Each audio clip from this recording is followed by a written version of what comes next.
या ठिकाणी प्रवेश जे आहे ते करणार आहेत। सर काय सांगाल, आज भाजपमध्ये प्रवेश अशोक चव्हाण करतायत, काय करतायत? आमचे नेते या महाराष्ट्राचे माजी मुख्यमंत्री आदरणीय अशोकराव चव्हाण साहेब हे भारतीय जनता पक्षामध्ये प्रवेश करत आहेत। त्यामुळे आमच्या नांदेड जिल्ह्यामध्ये सर्व कार्यकर्त्यांना जनतेला आनंद झालेला आहे, कारण साहेब जिथं जातील तिथे त्या पक्षाचं काम, पक्ष वाढण्याचं काम साहेब करतात आणि साहेबांमुळं आमच्या नांदेड जिल्हा व मराठवाडा आता भरपूर विकास झाला आहे। आतापर्यंत काँग्रेसमध्ये तुम्ही होतात, आता भाजपमध्ये येत आहे, काय नेमकं कारण? आमच्या जिल्ह्यामध्ये फक्त अशोकराव चव्हाण साहेब नावाचाच पक्ष आहे, त्यामुळे साहेबाच्या नावावर हा भारतीय जनता पक्षामध्ये चांगली कामगिरी साहेब करतील अशी आम्हाला आशा वाटते। सर, अशोक चव्हाण आज आता थेट काँग्रेस सोडून भाजपमध्ये येत आहेत, काय भावना आहे? तुम्ही सगळे पदाधिकारी एकच आहे, मराठवाडा पूर्ण भाजपमय झाला।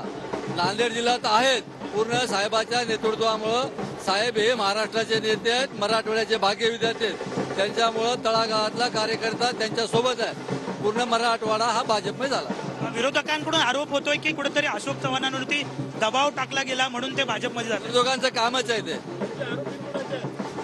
त्यांच्या सोबत आलं की चांगलं, त्यांच्या सोबत आलं की वाईट, असं आहे।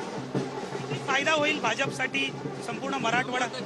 100% फायदा होतो। मराठवाड्यामध्ये साहेब आल्यामुळे 3 ते 4 जागा बीजेपीच्या येतील, 4 जागा आमच्या लातूर, हिंगोली, नांदेड तर येईलच, बाकी दुसऱ्या सुद्धा येतील साहेबामुळे बीजेपीच्या। का असा निर्णय घेण्यात आला? काय निर्णय काँग्रेसचे अनेक पदाधिकारी म्हणतात की अशोक चव्हाणांना खूप काही दिलं, परंतु ते असा निर्णय घेतील माहीत वाटलं नव्हतं। तो त्यांचा वैयक्तिक निर्णय आहे आणि साहेबाला असं काय नाही, साहेब कोणत्याही पक्षात असले तर निवडून आले असते, त्यांचे वैयक्तिक प्रॉब्लेम असतील। आम्ही साहेबाच्या मागे आहोत आणि आमचं पूर्ण भोकर शहर बी साहेबाच्या मागे आणि पूर्ण मराठवाड्याचं चित्र बदलून जाईल। काय वाटतं, दिल्लीच्या राजकारणात आता थेट जाण्याची तयारी आहे अशोक चव्हाणांची, राज्यसभा दिल्ली जाणार आहे असंही कळतंय? साहेब नेहमी कुठल्याही तयारीला तयारच असतात। साहेब दिल्ली यापूर्वी खासदार राहिलेले आहेत, साहेबांना दिल्ली काही अपरिचित नाही।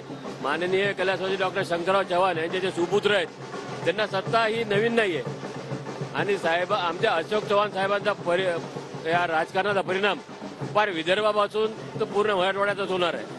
औरंगाबाद, जालना, परभणी, नांदेड, उस्मानाबाद, लातूर या जिल्ह्यात आहे, तसंच हिंगोली आणि लगतचा जो विदर्भाचा भाग आहे त्या भागाच्या साहेबांचा प्रभाव आहे आणि निश्चित फायदा होणार आहे।